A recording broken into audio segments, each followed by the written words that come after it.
Hello बच्चों, कैसे हो आप सभी। मैं आशा करता हूँ कि आप सभी स्वस्थ होंगे, मस्त होंगे। आपकी पढ़ाई भी बहुत अच्छे तरीके से चल रही होगी। प्यारे बच्चों, आज की इस क्लास में मैं आपको बताऊंगा स्ट्रक्चर ऑफ प्रोटीन, यानी कि प्रोटीन की संरचना कैसी होती है, इसके बारे में मैं आपको अच्छे से समझाने वाला हूँ। यानी कि आज हम पढ़ेंगे प्रोटीन जो होता है उसकी प्राथमिक स्ट्रक्चर, द्वितीयक, तृतीयक और चतुर्थक संरचना कैसी होती है, इसके बारे में जानूंगा। चलिए आज की इस क्लास को शुरू करते हैं बिना किसी देरी के और समझते हैं कि प्रोटीन की संरचना क्या होती है। लेकिन प्रोटीन की संरचना समझने से पहले मैं प्रोटीन की कुछ बेसिक बातें जो मैंने पिछले क्लास में बताई थी वो आपको थोड़ा सा याद दिलाना चाहूंगा, ताकि आपको प्रोटीन की स्ट्रक्चर बहुत ही आसानी से समझ में आ जाए। चलिए शुरू करते हैं। हेडिंग है हमारा स्ट्रक्चर ऑफ प्रोटीन।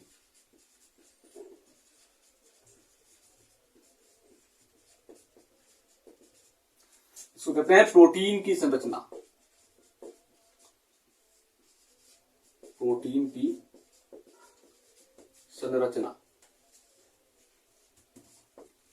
तो मैंने क्या कहा था कि प्रोटीन जो होता है, प्रोटीन पॉलीपेप्टाइड होता है। प्रोटीन क्या होता है? एक पॉलीपेप्टाइड होता है। पॉलीपेप्टाइड का मतलब क्या होता है कि एक चैन होती है लंबी, उस चैन के अंदर क्या होता है? ढेर सारे एमिनो एसिड होते हैं। यानी कि क्या करता हूं मैं कि जो आपका प्रोटीन होता है ना, यहां पर ढेर सारे मतलब कि 20 एमिनो एसिड आपस में एक पेप्टाइड बंध के द्वारा बंधे होते हैं। और वो जब ढेर सारे पेप्टाइड बंध बन जाते हैं ना, उसको हम पॉलीपेप्टाइड कहते हैं। जैसे अगर हम बात करते हैं, जो आपके प्रोटीन होते हैं वो कई प्रकार के होते हैं। मतलब एमिनो एसिड तो 20 ही है, लेकिन 20 एमिनो एसिड से कई प्रकार के प्रोटीन का निर्माण हो सकता है। जैसे एग्जांपल लेते हैं, आपके इंग्लिश यानी कि जो आपकी एबीसीडी है वो कितनी होती है? 26 लेटर होते हैं उसमें। अब उस 26 लेटर से मिल करके कई शब्द बन सकते हैं, कई मिलियन शब्द बन सकते हैं।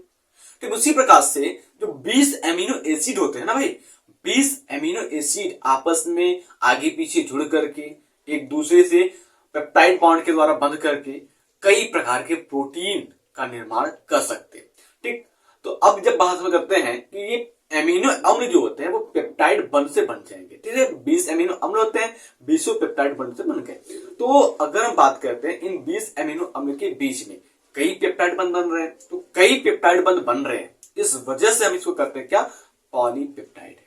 दूसरी बात, हम बात करते हैं जो एमिनो एसिड पॉलीपेप्टाइड बंध के द्वारा जुड़ करके प्रोटीन का निर्माण करता है ना भाई, ये प्रोटीन जो होता है वो होता है आपका मैक्रोमोलेक्यूल, यानी कि दीर्घ जैव अणु होता है। क्यों? क्योंकि जब ढेर सारे एमिनो एसिड आपस में जुड़ जाएंगे तो इनका जो मॉलिक्यूलर मास है, यानी कि जो इनका अणु भार है ना, वो ज्यादा हो जाता है 1000 डाल्टन से। तो इस वजह से ये क्या आ जाते हैं? मैक्रो बायोमॉलिक्यूल्स के अंदर आ जाते हैं। दूसरी बात, ये एसिड के अंदर इनसॉल्युबल होते हैं। यानी कि हम बात करते हैं जो आपके बायोमॉलिक्यूल्स के अंदर एसिड यूज किया जा रहा है, अम्ल यूज किया जा रहा है माइक्रो और मैक्रो बायोमॉलिक्यूल्स को अलग करने के लिए, वो एसिड के अंदर ये क्या होते हैं? इनसॉल्युबल होते हैं, यानी कि अघुलनशील होते हैं। और एसिड का नाम क्या है? ट्राइक्लोरोएथेन। ठीक है, ट्राइक्लोरोएथेन है, Cl3CCOOH ये है आपका। उसके बाद अगर हम बात करते हैं तो इसमें अगर हम बात करते हैं ये जो पॉलीमर्स होते हैं ना, ये एमिनो एसिड हेट्रोपॉलीमर्स होते हैं। यानी कि बात करते हैं एक ही प्रकार के तो एमिनो एसिड नहीं जुड़ते, कई प्रकार के यानी कि 20 प्रकार के एमिनो एसिड आपस में जुड़ते हैं, तो ये क्या हो गए? हेट्रोपॉलीमर हो गए। हेट्रो का मतलब क्या होता है? अलग अलग, और होमो का मतलब क्या होता है? एक जैसे। तो ये हेट्रोपॉलीमर होते हैं।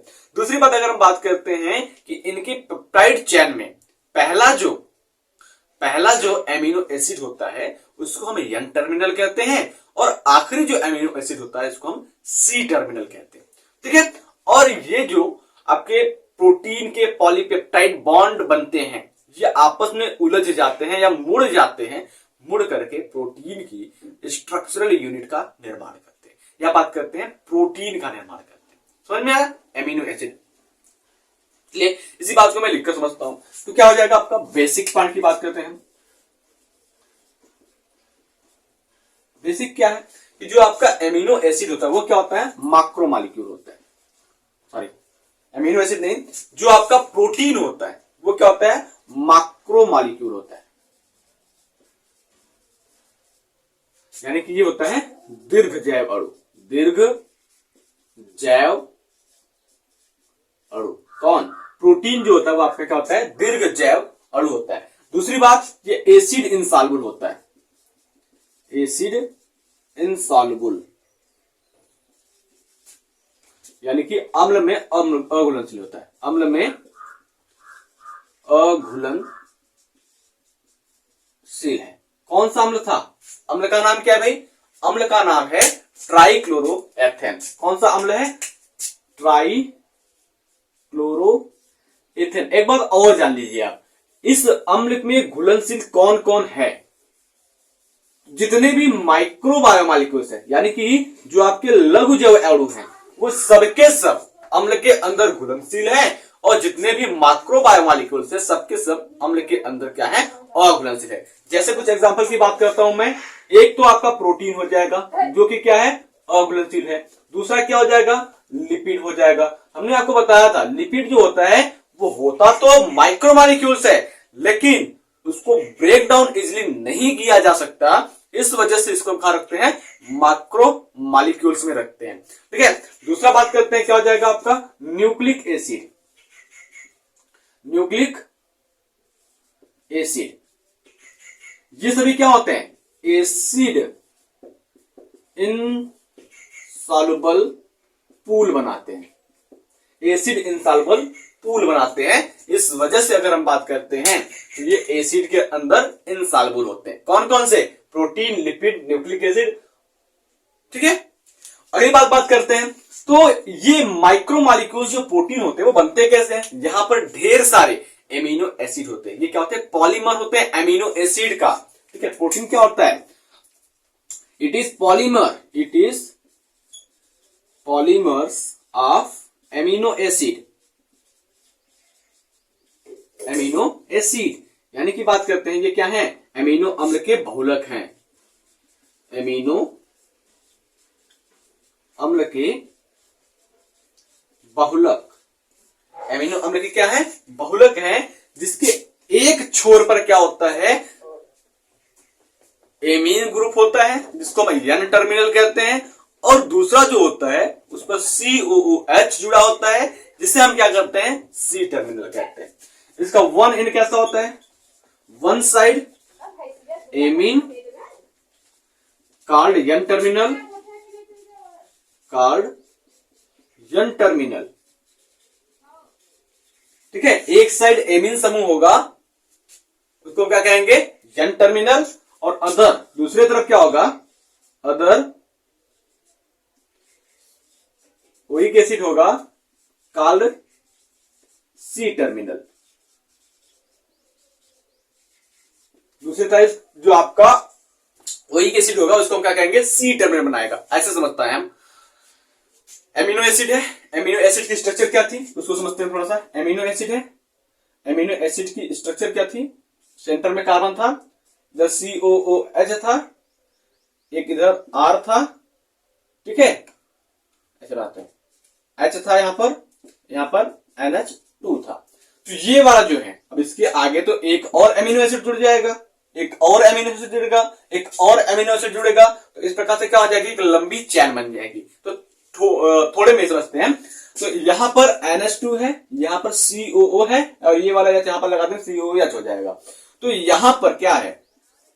N है तो इसको N टर्मिनल कहेंगे, और यहां पर क्या है? C है तो इसको हम C टर्मिनल कहेंगे। तो एक तरफ क्या है? N टर्मिनल, और एक तरफ क्या है? C terminal. तो इसलिए इसको क्या करते हैं हम कि वन साइड N टर्मिनल और अदर क्या है? C terminal. एक तरफ N टर्मिनल है, दूसरी तरफ C टर्मिनल है। अब अगर हम बात करते हैं प्रोटीन की जो संरचना बनती कैसी है, तो fold and function form of polypeptide is known as protein. यानी कि बात करते हैं ये जो पॉलीपेप्टाइड चैन बना रहे हैं ना एमिनो एसिड के, वो मुड़ जाए और क्रियात्मक हो जाए। ठीक है। कुंडलित हो जाए और साथ ही साथ क्रियात्मक हो जाए, तो उसको हम प्रोटीन कहेंगे। ठीक है। क्या लिखेंगे? Folded and functional form of polypeptide is known as protein. क्या कहेंगे हम? Folded and functional form of polypeptide called protein या नोन एज प्रोटीन। कुंडलित और क्रियात्मक पॉलीपेप्टाइड जो होता है उसको क्या कहते हैं हम? प्रोटीन कहते हैं। इतनी बातें समझ में आई? ये बेसिक बातें जो पिछली क्लास में हमने आपको पढ़ाया था। अब यहां से शुरू करते हैं हम प्रोटीन की स्ट्रक्चर, और अब हम करेंगे प्रोटीन की खोपड़ी में छेद और पढ़ेंगे प्रोटीन के स्ट्रक्चर को अच्छे से, प्राथमिक स्ट्रक्चर, द्वितीयक, तृतीयक, चतुर्थक। ठीक है, चलिए तो मैं कहूंगा आपको इतना फटाक से आप नोट कर लीजिए ताकि आगे की पॉइंट में आपको अच्छे तरीके से समझा सकूं।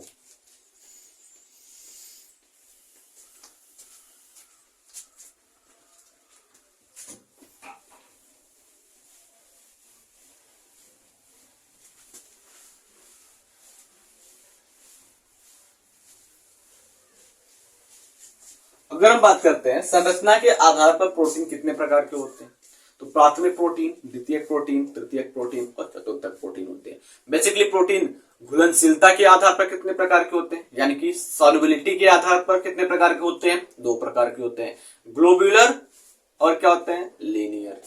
ग्लोब्यूलर यानी कि गोलाकार, जो आप कुंडलित हो जाते हैं वो, और लीनियर यानी कि जो सीधे चैन में रहते हैं वो।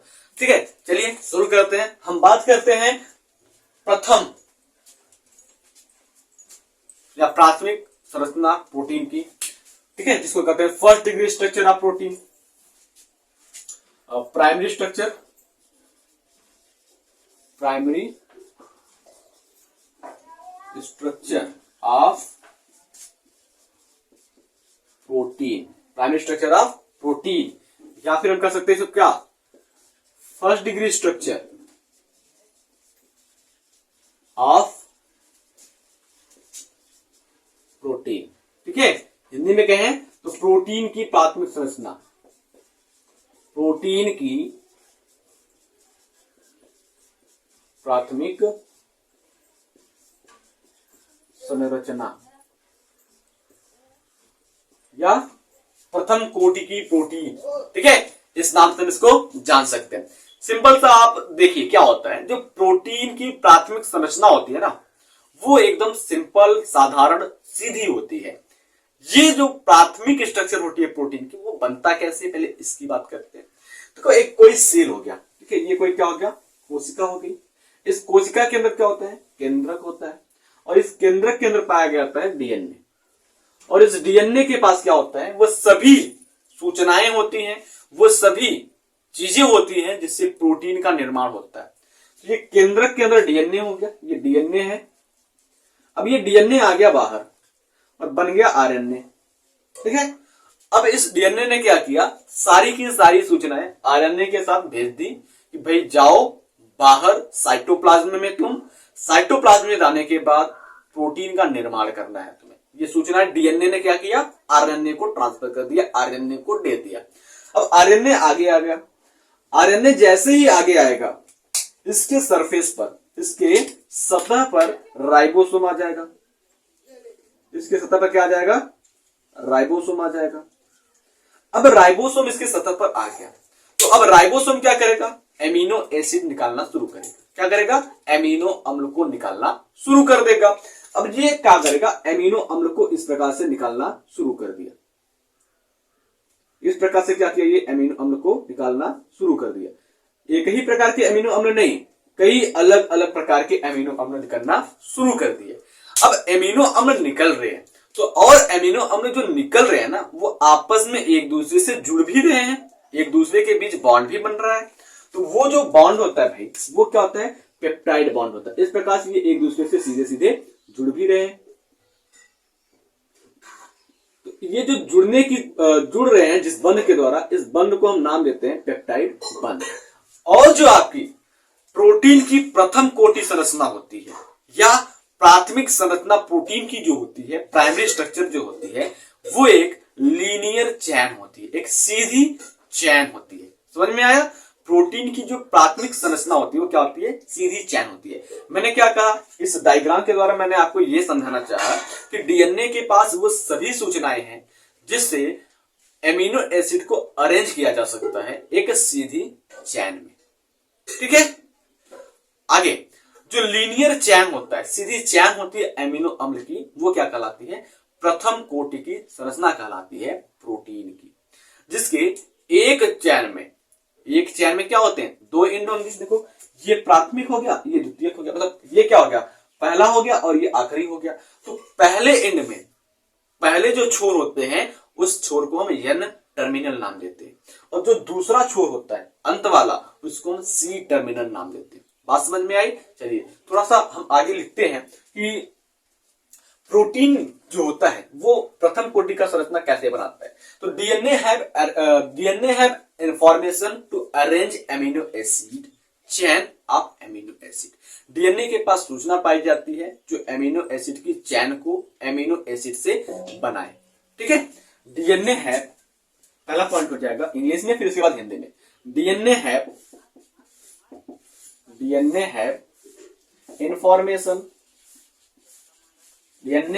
Information to arrange amino acid chain of amino acid. ठीक है, डीएनए के पास क्या होती है? एमिनो एसिड की श्रृंखला को एमिनो एसिड से बनाने की सूचना होती है। ठीक है, देखिए डीएनए के पास, यहां पर लिख देता हूं मैं, डीएनए के पास एमिनो एसिड श्रृंखला, एमिनो अम्ल से एमिनो अम्ल श्रृंखला बनाने का या बनाने की सूचनाएं होती।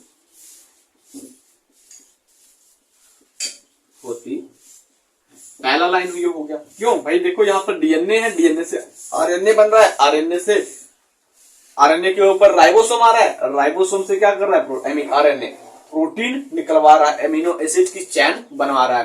दूसरी बात, अगर हम बात करते हैं जो एक सीधी श्रृंखला होती है, एमिनो एसिड की जो सीधी श्रृंखला होती है, लीनियर चैन होती है, वो प्रथम कोटि की संरचना कहलाती है।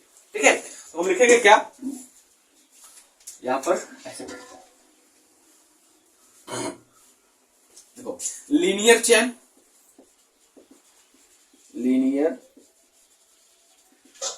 Of amino acid is first degree structure of protein, या फिर कह सकते हैं प्राइमरी स्ट्रक्चर ऑफ प्रोटीन। ठीक है, इन amino acid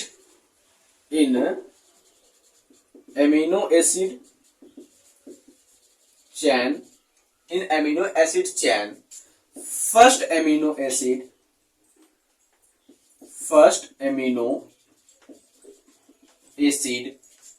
called N terminal and last amino acid called C terminal। बात समझ में आई? जो आपकी प्रथम एमिनो एसिड होती है चैन की, उसको हम एन टर्मिनल करते हैं, और लास्ट वाले को क्या करते हैं? C terminal. तो इस बात को पहले लिख लें, फिर स्ट्रक्चर को आपको बताते हैं कैसे बनेगा इसका स्ट्रक्चर। देखिए, तो एमिनो अम्ल की सीधी श्रृंखला क्या होती है? प्रथम कोटि की प्रोटीन होती है। एमिनो अम्ल की सीधी श्रृंखला, एमिनो अम्ल की सीधी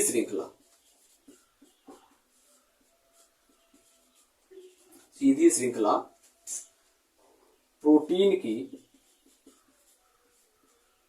प्रथम कोटि संरचना होती है। प्रोटीन की प्रथम कोटि संरचना, या फिर कह सकते हैं प्राथमिक प्रोटीन,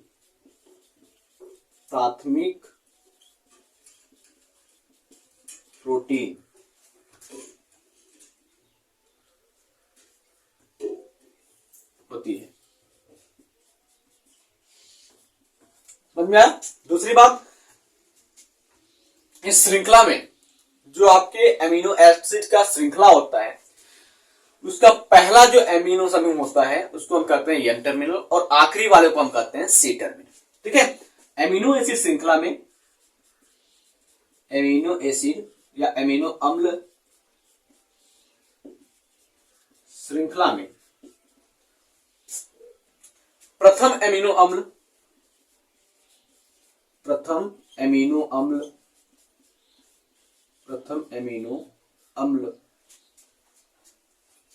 एमिनो अम्ल को एन टर्मिनल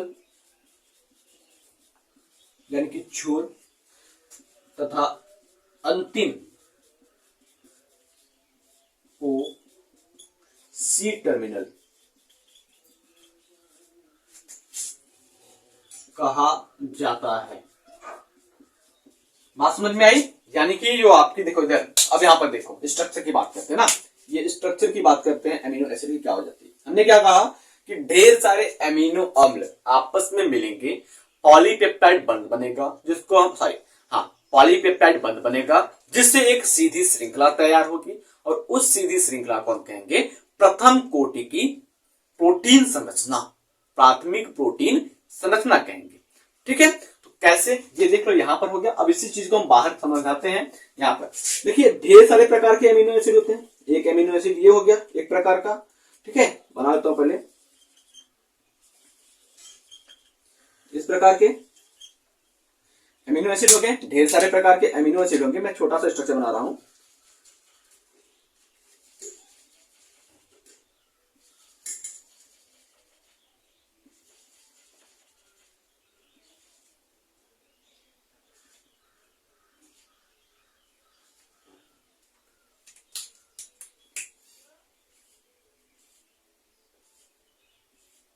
ठीक है, ये क्या हो गया, एमिनो एसिड को मैंने अरेंज कर दिया एक सीधी चैन में। ठीक है, एक सीधी चैन में अरेंज कर दिया। अब क्या होगा, इनके मध्य पेप्टाइड बॉन्ड बन जाएगा। इस प्रकार से ये क्या हो जाएंगे, एक दूसरे से जुड़ जाएंगे, पेप्टाइड बॉन्ड के द्वारा जुड़ गए एक दूसरे से, और ये एक सीधी श्रृंखला बन गई, एक लीनियर चैन बन गया। और इस लीनियर चैन को हम क्या कहेंगे, प्रथम कोटि की संरचना, प्रोटीन की प्रथम कोटि की संरचना या प्रोटीन की प्राथमिक संरचना कहेंगे। बात समझ में आया? यही है आपकी प्रोटीन की प्राथमिक संरचना। अब यहां पर एमीन समूह होगा पहला NH2 और यहां पर क्या होगा COO। ठीक है, COO होगा।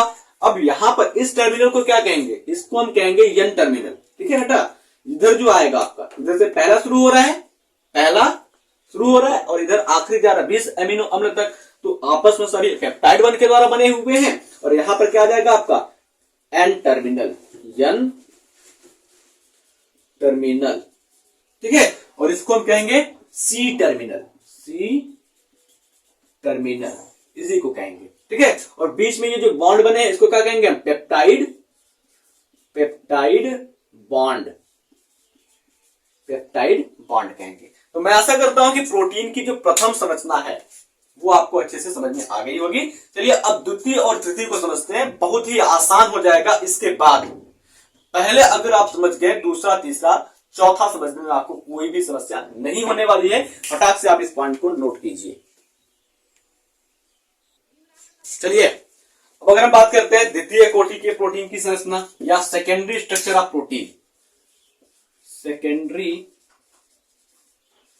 स्ट्रक्चर ऑफ प्रोटीन, या फिर कह सकते हैं second degree structure of protein. Hindi में इसी बात को क्या कहेंगे, द्वितीयक संरचना प्रोटीन की, या प्रोटीन की द्वितीय संरचना, प्रोटीन की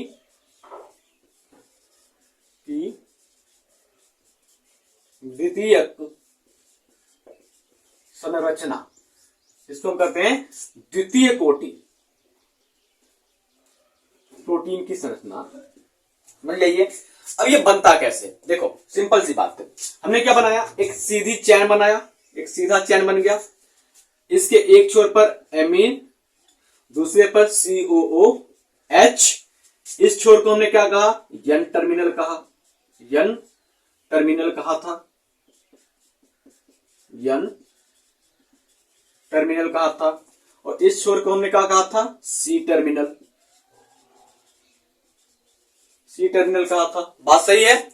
और बीच में जो बॉन्ड बना था उसको हमने क्या कहा था, पेप्टाइड बॉन्ड। और ये जो संरचना कैसी है, ये आपके फर्स्ट डिग्री स्ट्रक्चर है, किसकी, प्रोटीन की। प्रोटीन की क्या है, ये फर्स्ट डिग्री स्ट्रक्चर है। अब अगर हम बात करते हैं बेटा, ये जो फर्स्ट डिग्री स्ट्रक्चर है प्रोटीन की, ठीक है, प्रोटीन की ये जो फर्स्ट डिग्री स्ट्रक्चर है, ये क्वाइल्ड हो जाए, यानी कि कुंडलित तो हो जाए, इस प्रकार से कुंडलित तो हो जाए, तो ये जो संरचना होगी प्रोटीन की द्वितीयक संरचना होगी। कैसे, यही जो संरचना है प्रथम कोटि की जो प्रोटीन है, प्रथम संरचना जो है प्रोटीन की, वो क्या हो जाए, इस प्रकार से क्वाइल्ड हो जाए, ठीक है, इस प्रकार से क्वाइल्ड हो जाए, तो ये कहलाएगी आपकी द्वितीय कोटि की प्रोटीन संरचना या द्वितीयक प्रोटीन संरचना, जिसको इंग्लिश में हम कहते हैं सेकेंडरी प्रोटीन स्ट्रक्चर या फिर second degree structure of protein कहलाएगी। एक तो आपका ऐसा बन जाएगा जिसको हम कहेंगे अल्फा हेलिक्स। क्या होता है, एक संरचना ऐसी बन जाएगी जिसको हम कहते हैं अल्फा हेलिक्स। क्या कहते हैं इसको हम, अल्फा हेलिक्स कहते हैं, हेलिक्स, ठीक है। अब अगर हम बात करते हैं, ये ऐसे तो टिके नहीं रहेंगे, इनको टिकाने के लिए बीच में काम करता है हाइड्रोजन बंध, ठीक है, इनको टिकाने के लिए काम करता है बीच में हाइड्रोजन बंध। इस प्रकार से बीच में क्या जाते हैं, हाइड्रोजन बंध लग जाते हैं इनको टिकाने के लिए, ठीक है, इनको टिकाने के लिए बीच में काम करता है क्या, हाइड्रोजन बंध, ठीक है। तो ये बन जाएगी सेकेंड डिग्री प्रोटीन स्ट्रक्चर। अब इसमें क्या क्या होता है वो भी जान लीजिए। ये तो पहले तो आपके पॉलीपेप्टाइड बंध इससे बने होते हैं, पॉलीपेप्टाइड बंध द्वारा ये एमिनो एसिड आपस में जुड़े होते हैं, ठीक है, तो बन जाएगा प्राथमिक स्ट्रक्चर। अब वो घूम गए, क्वाइल्ड हो गए, कुंडलित हो गए, अब उस कुंडली को बैलेंस करने के लिए क्या आ जाता है, हाइड्रोजन बंध आ जाता है, ठीक है। और ये जो क्वाइल होते हैं कैसे होते हैं, तो ये दाहिने हाथ में होते हैं, राइट हैंडेड क्वाइल होते हैं, दाहिने तरफ की ओर घूमते हैं, ठीक है, ये एक हो गई, ठीक है। दूसरी स्ट्रक्चर कैसे बन जाएगी सेकेंड डिग्री की, दूसरी स्ट्रक्चर जो होती है वो एक सीट के जैसे बनेगी। कैसे बनेगी, एक सीट के जैसे, ऐसे बन जाएगी।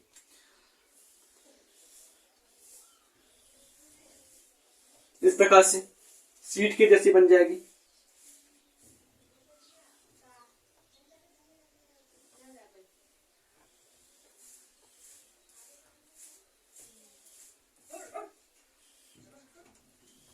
ये इस प्रकार से एक सीट की जैसी बन जाएगी। यहां पर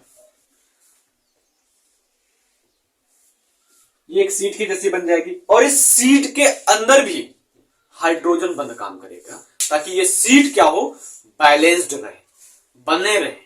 तो यहां पर हाइड्रोजन बंध काम करेगा, ठीक है। इस प्रकार से यहां पर क्या होगा, हाइड्रोजन बंध भी काम करेगा। एक मिनट में फिर से बनाता हूं, थोड़ा सा गड़बड़ हो गया है।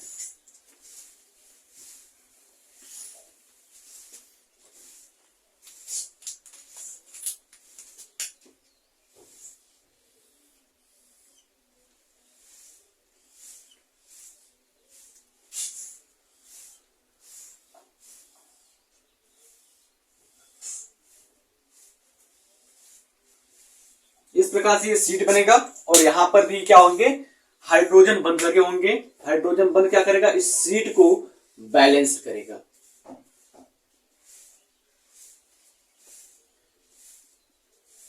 इस प्रकार से ये सीट बने होंगे। बात समझ में आई, हाइड्रोजन बंध लगा हुआ होगा। तो इस स्ट्रक्चर को हम क्या कहेंगे, इस स्ट्रक्चर को हम कहेंगे बीटा सीटेड या बीटा प्लेटेड सीट, ठीक है। क्या कहेंगे हम, बीटा प्लेटेड सीट कहेंगे इसको हम, बीटा प्लेटेड सीट। ये बीटा प्लेटेड सीट हो गया, और ये आपका क्या हो गया, अल्फा हेलिक्स हो गया। अब दोनों में अंतर क्या है, अंतर तो केवल स्ट्रक्चर में दिखाई दे रहा है, लेकिन इन ये जो बने हुए हैं ना, उनमें कोई अंतर नहीं है। पहले अगर हम बात करते हैं द्वितीय कोटि की संरचना बनी कैसे, तो प्रथम कोटि की संरचना कुंडलित हो गई, द्वितीय कोटि का संरचना बन गया। ठीक है, तो अब हम बात करके लिखेंगे कैसे। The primary structure of protein fold and form second degree structure of protein. ठीक है, हम लिखेंगे first degree structure of protein fold यानी कि मुड़ गई, and form second degree structure of protein. Simple सी एक लाइन, प्रोटीन प्रथम कोटि की संरचना प्रोटीन की मुड़ गई, या फिर कह सकते हैं प्राथमिक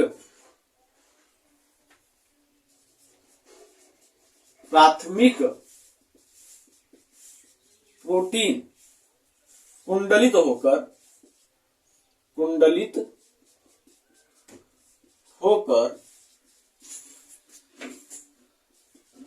प्रोटीन की द्वितीय संरचना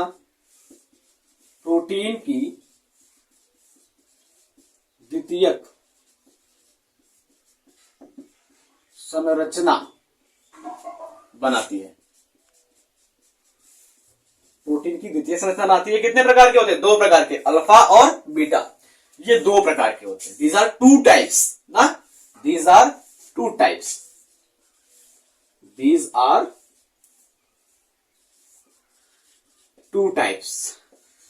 बात समझिएगा, दीज आर 2 टाइप्स, ये 2 प्रकार के होते हैं। पहला अल्फा हेलिक्स, दूसरा क्या होते हैं?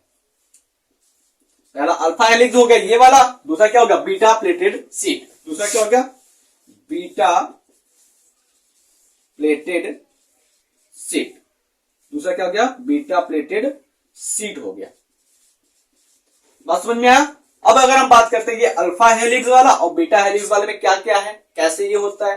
देखो, अल्फा हेलिक्स वाले में बात करते हैं तो ये peptide bond plus hydrogen bond पाए जाते हैं। इसमें क्या होता है? पेप्टाइड बॉन्ड यानी कि पेप्टाइड बॉन्ड, साथ ही साथ क्या होता है? हाइड्रोजन बॉन्ड हो जाते हैं। देखो बीच बीच में हाइड्रोजन लगा हुआ है ना, हाइड्रोजन बॉन्ड, और इस चैन जो ब्लैक कलर का दिख रहा है इसमें पेप्टाइड बॉन्ड है। ठीक है, दूसरी बात, ये राइट हैंडेड कॉइल होते हैं, दाहिने हाथ की ओर क्या होते हैं? घूमते हैं। ठीक है, तो क्या कहेंगे इसको हम? Right handed coil. Right handed coil. Hydrogen bond क्या होता है? Parallel to axis. Hydrogen bond क्या होता है? इसके एक्सिस यानी कि अक्ष के मध्य में होता है ना। ये देखो अक्ष है, इसके मध्य में क्या है? Hydrogen bond. लिखेंगे हाइड्रोजन बॉन्ड यानी कि एच बॉन्ड पैरेलल। ठीक है, पैरेलल टू एक्सिस। बात समझ में आया? अब इधर चलते हैं, बीटा सीटेड में क्या होता है। बीटा सीटेड की बात करते हैं तो यहां पर भी हो जाएगा बीटा सीटेड या बीटा प्लेटेड में हम क्या करेंगे? Peptide bond plus hydrogen bond. Hydrogen bond क्या होगा? Perpendicular to axis. परपेंडिकुलर यानी कि एक दूसरे के ऐसे होता है परपेंडिकुलर, ऐसे यहां। ठीक है, परपेंडिकुलर हो जाएंगे। बीटा सीटेड क्या होते हैं? बीटा सीटेड में यहां पर लिख दूं, कहां पर? हाँ, यहां नीचे लिखता हूं मैं।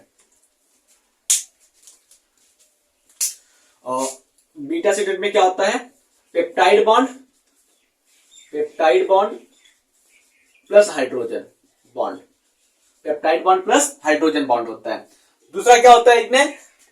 दूसरा क्या होगा इसमें? ये बॉन्ड कहां बनते हैं हाइड्रोजन के? परपेंडिकुलर टू ईच अदर, एक दूसरे के समकक्ष बनते हैं। क्या बनते हैं? एक दूसरे के समकक्ष बनते हैं। एक प्लेट ये ऊपर वाला, नीचे वाला, इस दोनों के बीच में क्या हो गया? हाइड्रोजन बन गया, तो ये क्या हो गया? प्लेट बन गया, और इस प्लेट को नाम क्या देंगे हम? बीटा प्लेटेड कहेंगे। तो हाइड्रोजन बॉन्ड यानी कि H bond perpendicular to each other. Hydrogen bond perpendicular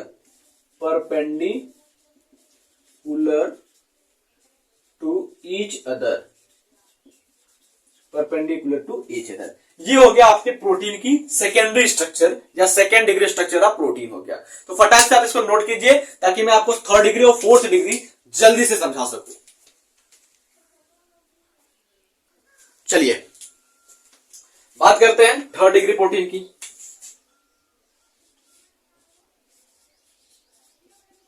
3rd degree protein structure.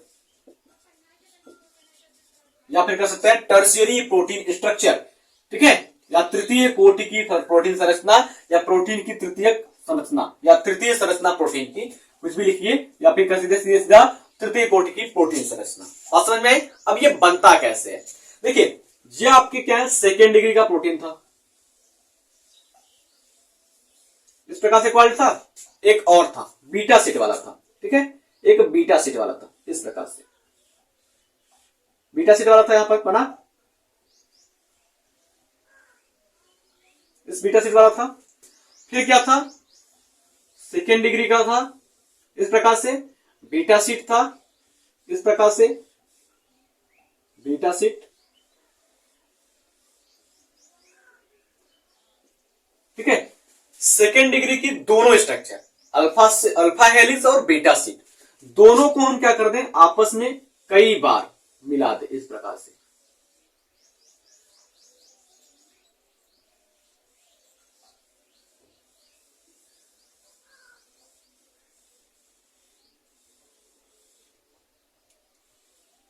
Beta sheet alpha helix, इस प्रकार से हम क्या करें, इसको मिलाते चले जाएं, तो ये बन जाएगा हमारा थर्ड डिग्री प्रोटीन स्ट्रक्चर। क्या बन जाएगा, थर्ड डिग्री प्रोटीन स्ट्रक्चर। यानी कि हमने क्या किया, यहां पर अल्फा हेलिक्स किसमें था, सेकेंड डिग्री में, बीटा सीट किसमें था, सेकेंड डिग्री में। तो हमने क्या किया, अल्फा सीट और beta sheet second degree protein structure को क्या किया, हमने वापस से कुंडलित कर दिया। वापस से कुंडलित करने के बाद क्या बन गया, प्रोटीन की थर्ड डिग्री स्ट्रक्चर का निर्माण हो गया, 3 degree structure of protein form हो गया, प्रोटीन की तृतीय संरचना बन गई, या तृतीय कोटि के प्रोटीन का संरचना बन गया। और ये जो होते हैं ना भाई, ये आपस में डाई सल्फाइड बॉन्ड के द्वारा बंधे होते हैं, और इनके बीच क्या होता है, आयनिक इंट्रैक्शन होता है। क्या होता है, आयनों के बीच क्या होता है, आकर्षण होता है, आयनिक इंट्रैक्शन होता है इसमें, और क्या होते हैं, डाई सल्फाइड बॉन्ड के द्वारा क्या होता है, ये बंधे होते हैं। बात समझ में आया? दूसरी बात, इनका जो सरफेस होता है, ये जो सतह होता है ना, ये पोलर नेचर का होता है, यानी कि हाइड्रोफोबिक अट्रैक्शन होता है, ये पानी से प्रेम करते हैं, वाटर लवर हो जाते हैं। दूसरी बात, इनको टिकाए रखने के लिए इनके बीच में वांडरवॉल बल कार्य करता है, वांडरवॉल फोर्स कार्य करता है। समझ में आया? सिंपल सी अगर एक लाइन में कहें तो द्वितीय कोटि की प्रोटीन संरचना पुनः कुंडलित होकर के तृतीय कोटि प्रोटीन की संरचना बनाती है, जिसके बीच डाइसल्फाइड बॉन्ड उपस्थित होता है, ठीक है, या जिनके मध्य डाइसल्फाइड बॉन्ड उपस्थित होता है, ठीक है। बहुत सारे प्रोटीन की जो तृतीय कोटि संरचना होती है, वो उन्हें प्रोटीन को बायोलॉजिकल एक्टिविटी प्रदान करती है, ठीक है, कार्य करने की क्षमता प्रदान करती है, जैसे एंजाइम और मायोग्लोबिन, ठीक है, एंजाइम और मायोग्लोबिन इसके उदाहरण है। तो अभी अगर मैं इस स्ट्रक्चर को पूरा कर लूं, कंप्लीट कर लें, ताकि अच्छे से आपको हो जाए, समझ में आ जाए। इनके बीच में क्या होगा, डाइसल्फाइड बॉन्ड बनेगा, बना ले डाइसल्फाइड बॉन्ड।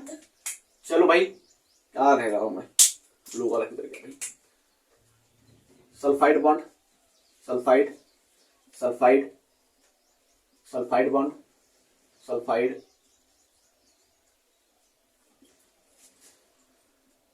पूरा क्या हो जाएगा भाई, सल्फाइड बॉन्ड बन जाएगा इस तरीके से, ठीक है। हाइड्रोजन बॉन्ड तो पहले से ही उपस्थित था, सल्फाइड बॉन्ड बन गया, हाइड्रोजन बॉन्ड भी बनेगा, सल्फाइड बॉन्ड भी बनेगा, ठीक है। इनके बीच क्या हो जाता है, इनके बीच इस प्रकार से हाइड्रोजन बॉन्ड हो जाता है, H बॉन्ड हो जाता है। देखो अभी आपको एक चीज मैं समझाने वाला हूं यहां पर, और अच्छे से समझ में आ जाएगा। सल्फाइड बॉन्ड किसके किसके बीच में बनता है, और हाइड्रोजन बॉन्ड किसके बीच में बन रहा है।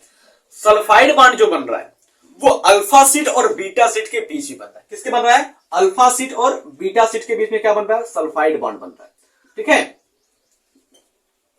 और जो हाइड्रोजन बॉन्ड बन रहा है वो किसके बीच में बन रहा है, हाइड्रोजन बॉन्ड बन रहा है जो आपके अल्फा हेलिक्स हैं, ठीक है, अल्फा हेलिक्स के बीच में बन रहा है हाइड्रोजन बॉन्ड। तो आपके बीटा सीट और अल्फा सीट के बीच में, ठीक है, बीटा सीट और अल्फा सीट के बीच में क्या बन रहा है, आपका सल्फाइड बॉन्ड बन रहा है, और हाइड्रोजन बॉन्ड किसके बीच में बन रहा है, अल्फा हेलिक्स के बीच में।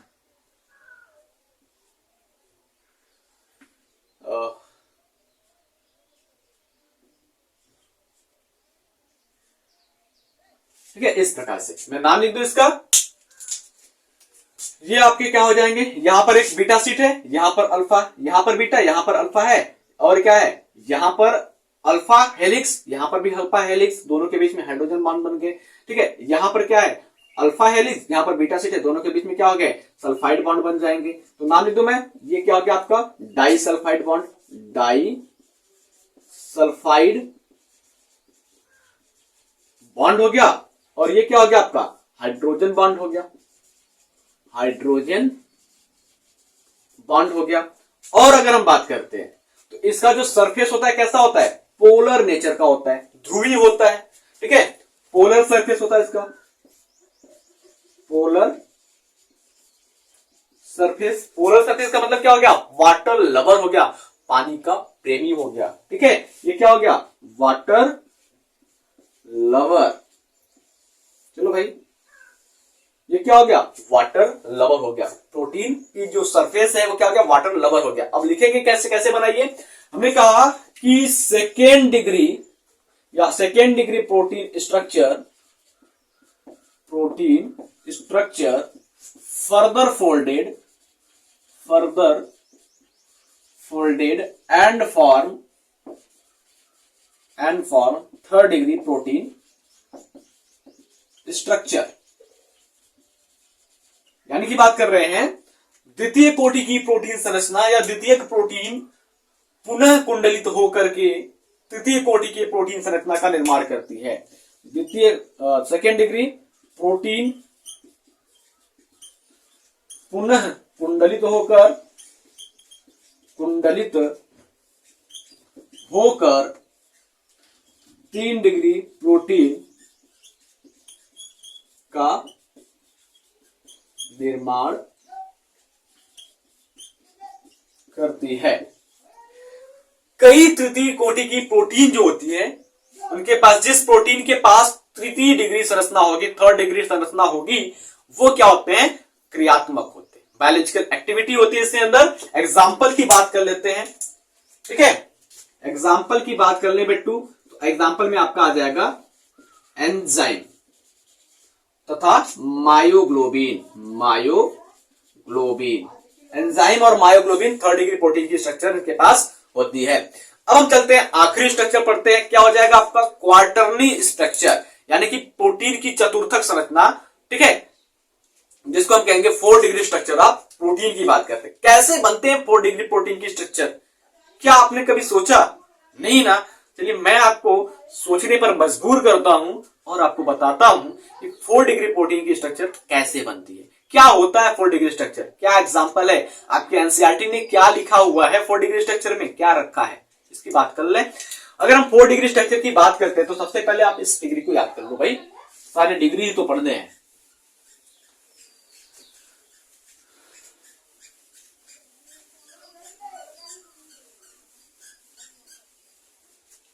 ठीक है, लास्ट एंड प्रोटीन की स्ट्रक्चर में।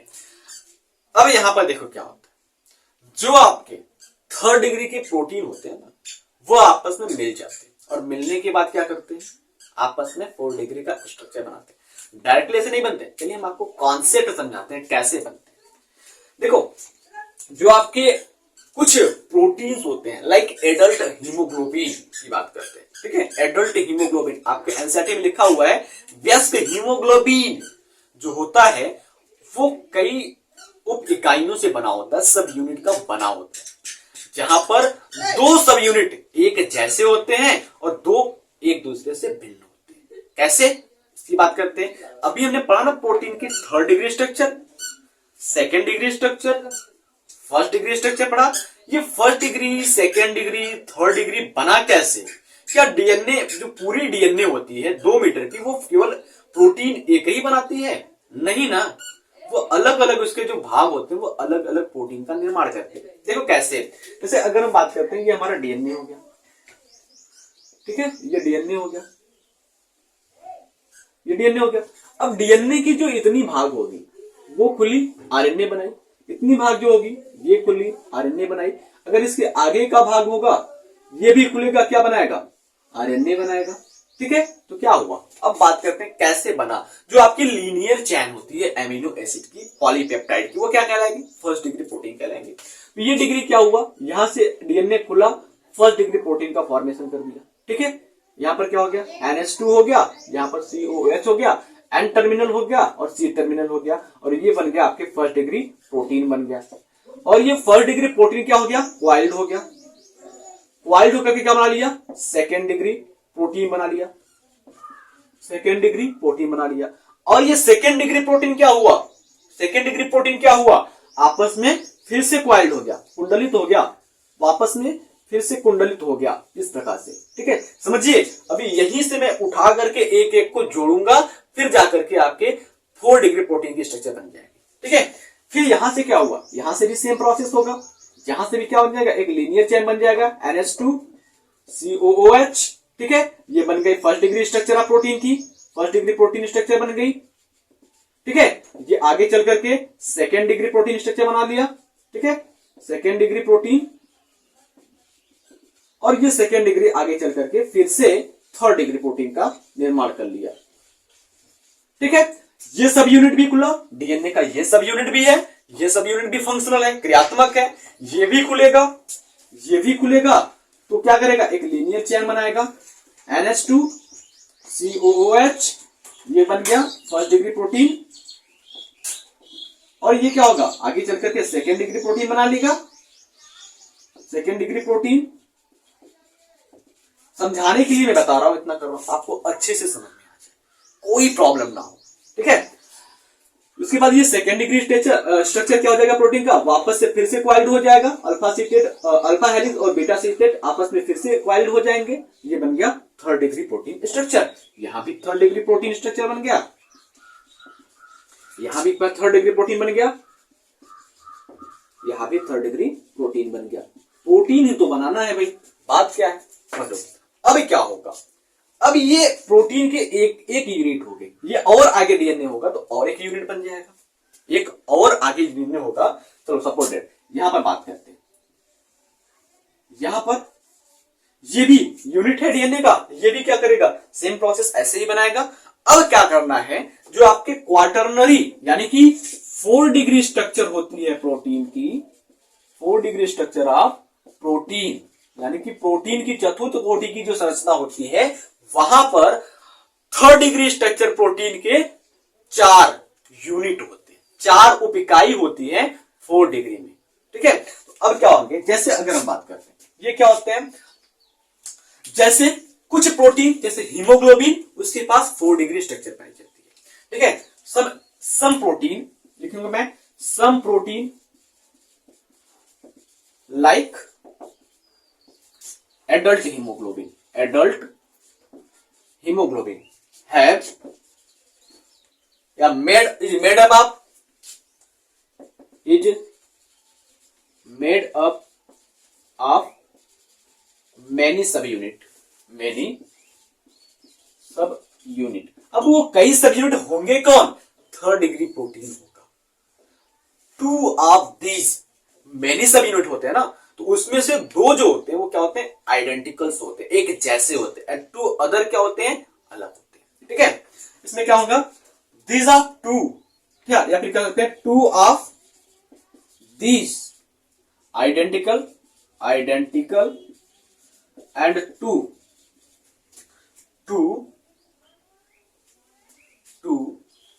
अदर, या फिर कर सकते हैं 2 of these identical to each other। इसी को हिंदी में कैसे लिखेंगे, पहले इसको कंप्लीट कर लेते हैं। 2 सब यूनिट जो होगा, ठीक है, 2 सब यूनिट कैसा होगा, सब यूनिट अल्फा टाइप का होगा, अल्फा टाइप। 2 सब यूनिट जो होगा बीटा टाइप, 2 सब यूनिट अल्फा टाइप, 2 सब यूनिट बीटा टाइप का होता है। किसमें, 4 डिग्री स्ट्रक्चर में। देखो यहां पर क्या हो जाएगा, हिंदी में लिखूं, कुछ प्रोटीन जैसे हीमोग्लोबिन कई उप इकाइयों का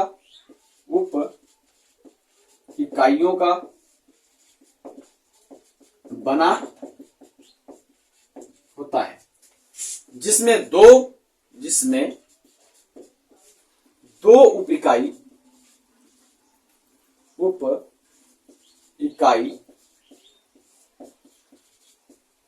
एक समान होते हैं। दो उप इकाई क्या होते हैं? एक समान होते हैं। जिसमें क्या होता है? दो उप इकाई या दो सब यूनिट पर इकाई होता है अल्फा टाइप, और दो क्या होता है? सब यूनिट बीटा टाइप। बात समझ में आया? अब कैसे बना है हीमोग्लोबिन का स्ट्रक्चर आपके बुक में जो है वो देखते हैं। देखिए,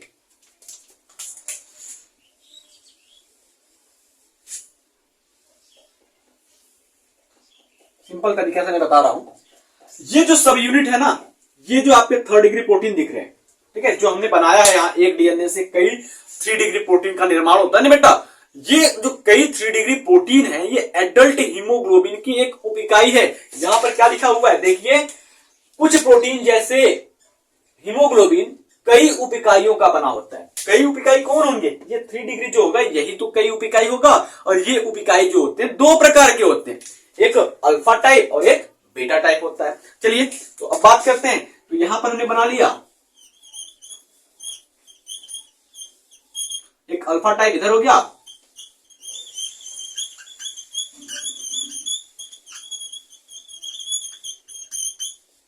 एक अल्फा टाइप नीचे हो गया।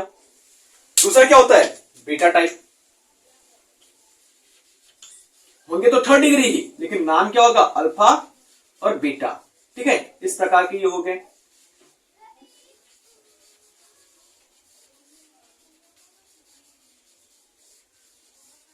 इस प्रकार के ये भर गए,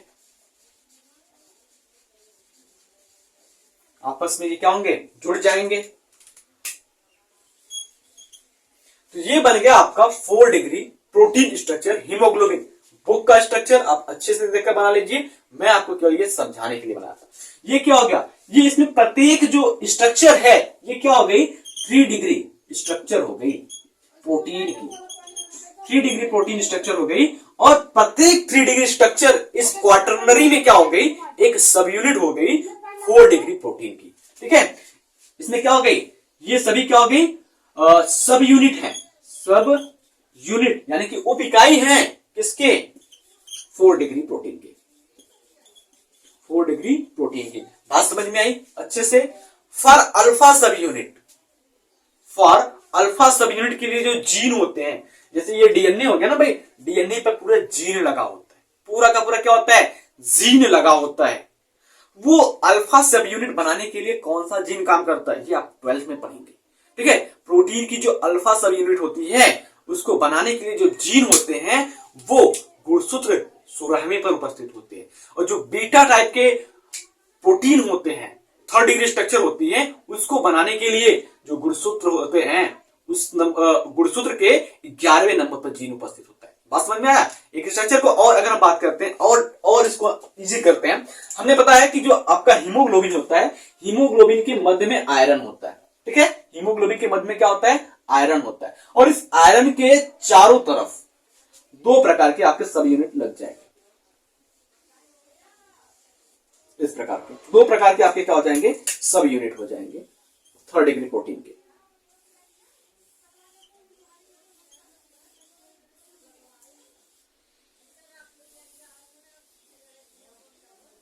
ये हो गया एक, और एक क्या हो गया? ये हो गया।